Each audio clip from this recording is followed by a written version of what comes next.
the self you abandoned to become loved. You didn't become yourself. You became your strategy. What if I told you that the personality you think is you isn't really you at all? It's a strategy, a survival map, not who you are, but who you became, to be safe, to be liked, to be acceptable. Think back, when you became the peacemaker, to avoid conflict. When you made people laugh so no one looked too closely.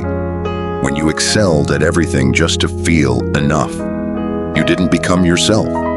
You became what worked. And now you wonder why it feels exhausting to just be yourself. I'm not here to motivate you, not here to say, if you want more, do more. You've heard that everywhere else. This isn't that. I won't give you answers or tell you how to rise. Because sometimes you don't need steps. You need someone to say it's okay to feel lost, to feel tired, to feel too much. Here, we don't run from the weight of being human. We sit with it, gently, honestly, together, not to escape it, but to remember you were never alone in it. Today's insight is this: you didn't become who you are. You became who you needed to be. That version of you, your strengths, your softness, your silence, is not random. It's a strategy, a set of patterns that once helped you avoid pain, feel loved, or stay invisible when necessary. But here's the twist. What worked back then may now be what's holding you back. Let's pause and reflect. If you hadn't been rewarded for being helpful, would you still be a helper?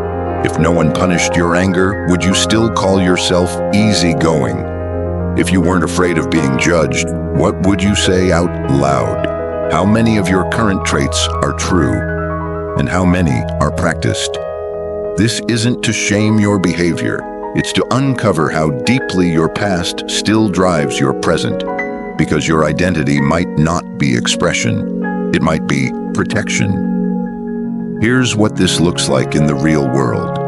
The funny one always has a joke, because they once learned that tears made people uncomfortable.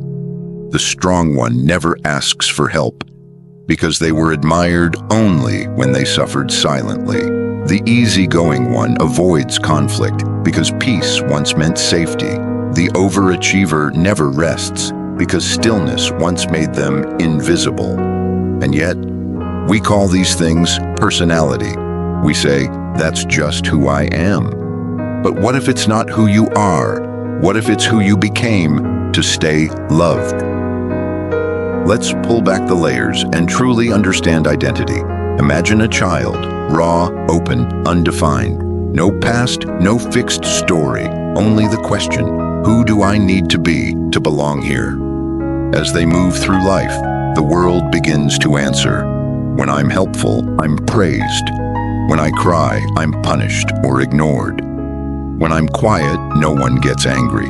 When I succeed, I'm noticed. When I rest, I'm invisible. These aren't just memories, these are blueprints. We often talk about the split between your felt presence and who you believe you must be to receive love or approval. That tension between who you are and who you think you need to be becomes the birthplace of shame. And so, to manage that shame, you begin adapting. Children are biologically wired to prioritize connection over authenticity. If they must abandon parts of themselves to stay connected, they will. And in that trade, authenticity for attachment, the first version of identity is born. It's not random, it's functional. And then, as we grow, we reinforce those early lessons with repetition. Your brain begins to filter reality through what it already expects, rejecting information that threatens your identity, clinging to anything that confirms it. So if your identity says, I'm the reliable one, you may suppress your need for help. If your identity says, I'm the quiet one, you may swallow every opinion to avoid risk. Even silence becomes a strategy. The self can become absorbed in social roles, losing any real connection to its essence. There's often a false center within us, a bundle of memories, fears, and learned behaviors mistaken for the self. So here is the deeper truth. Your personality may just be your nervous system's best attempt to stay safe. It's not evil, it's not fake, it's adaptive.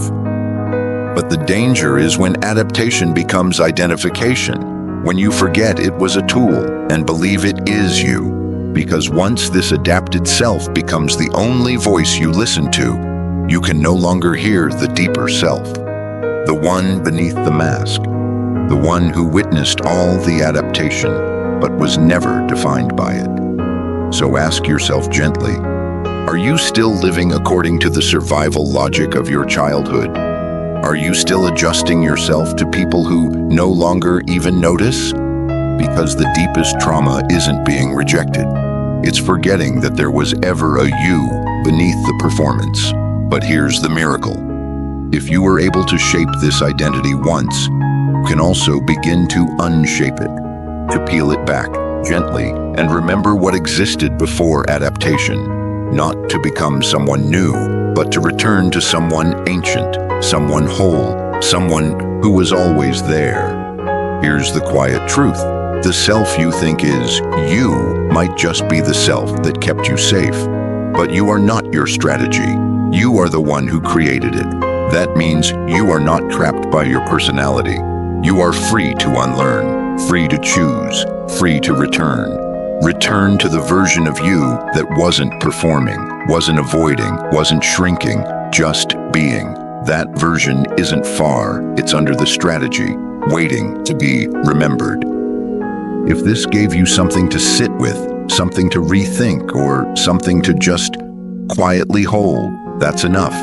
You don't need to become anything more than you are. Just keep remembering who you were before the world told you who to be. And when you forget, I'll be here, not to fix you, just to remind you. It's okay to feel. It's okay to pause. It's okay to be human.